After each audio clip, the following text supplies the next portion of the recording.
Hello, and thank you for tuning into the frequency of a new awareness. Today, we are going to look at Jesus' life from the age of 12 to the age of 30,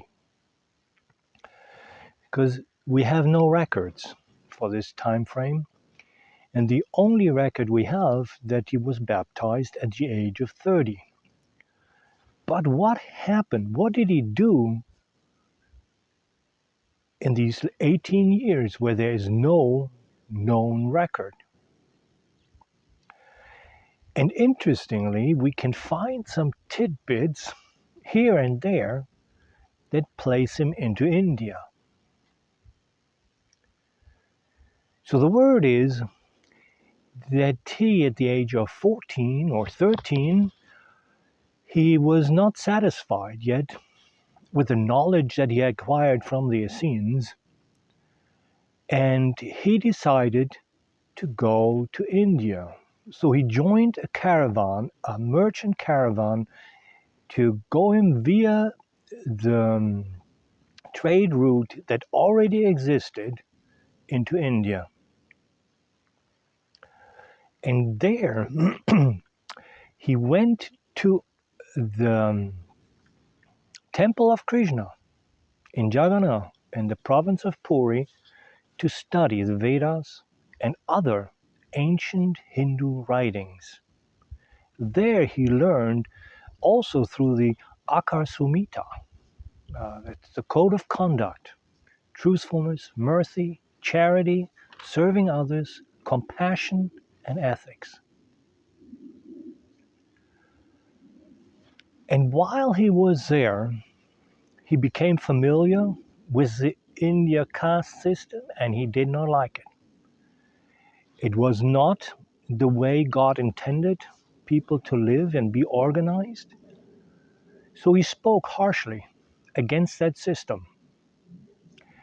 And it didn't make him a lot of friends.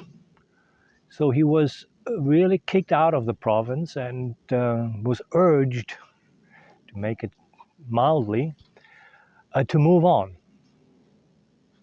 And so he did. So he traveled further to the Hemis monastery in Ladakh, India, to study Buddhism.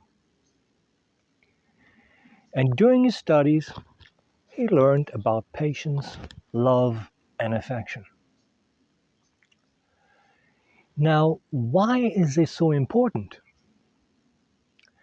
Because we know the Jewish ancient writings have a lot of wisdom in them.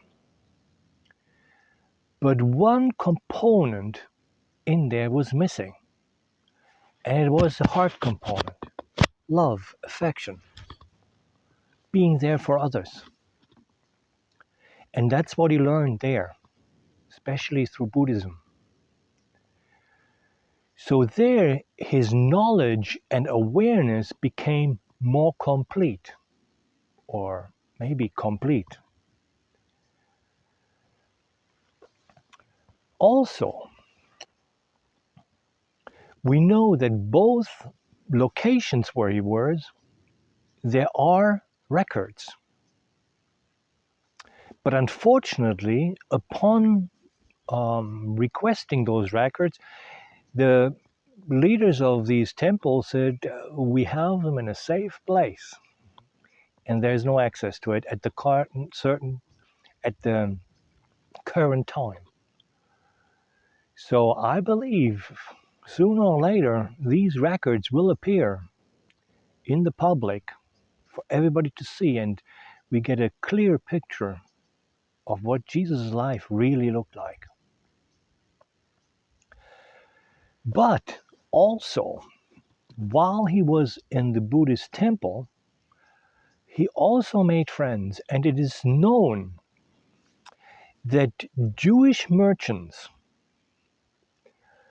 travel back and forth between India and Israel, and they brought news about Jesus because the Buddhists got to know Jesus and they accepted him as an enlightened master. So they were curious and kept records about Jesus and what happened to him in Israel through the reports of Jewish merchants. And I call it the Buddhist gospel. In these writings, they say that Jesus was actually killed and murdered by the Romans, and that the Jewish people actually tried to prevent that. They were on Jesus' side, and that the outpouring and support for Jesus was actually stronger than it is recorded in the biblical writings. But we don't know for sure. Secondly, we know of a man called Nicolas Notovitch. He was a Russian doctor and journalist who was traveling in the late 1900s, 1880, somewhere around there. And he found out that Jesus was supposed to have been in India. And he got, so to speak, a lead that he spent time in the monastery there. So he traveled to the monastery in Ladakh in India and spoke to the abbey there, the monk, chief monk, and they gave him access to the writings that proved that Jesus was there. He translated the writings through a translator, and he wrote a book called The Secret Life of Jesus Christ. And it's freely available on the internet. I will put the link in the description where you can download the ebook or read it online. And it's very interesting. That Jesus was in India. But when the book actually was published a few years later, he renounced it. He said, "Oh, it's all a hoax. They all made it all up." Why? Well, the Catholic Church put a little pressure on him and influenced him to revoke it. But to this day, nobody really believes that it was a hoax. Some truth to it. And so it couldn't, through history, be denied that Jesus was in India. So also, another source said that once the Christian or the Catholic Church found out that there is a rumor that Jesus might have been in India, that they sent missionaries to India to find those writings and bring them to the Vatican. And rumor has it that supposedly 63 writings have traveled from India into the Vatican and probably hidden somewhere in a vault. And but we don't know. There is no proof.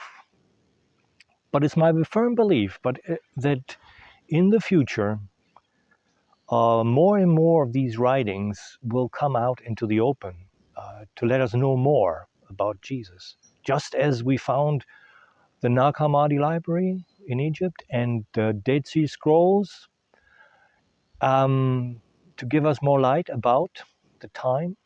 We learned about these scenes here, about more about Jesus, what we will find out in the next video. But that's where he got his complete knowledge and was able to teach what he taught.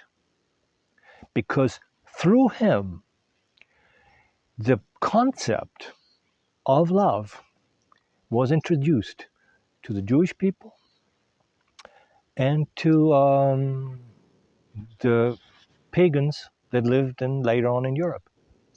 Because love was not something people were familiar about.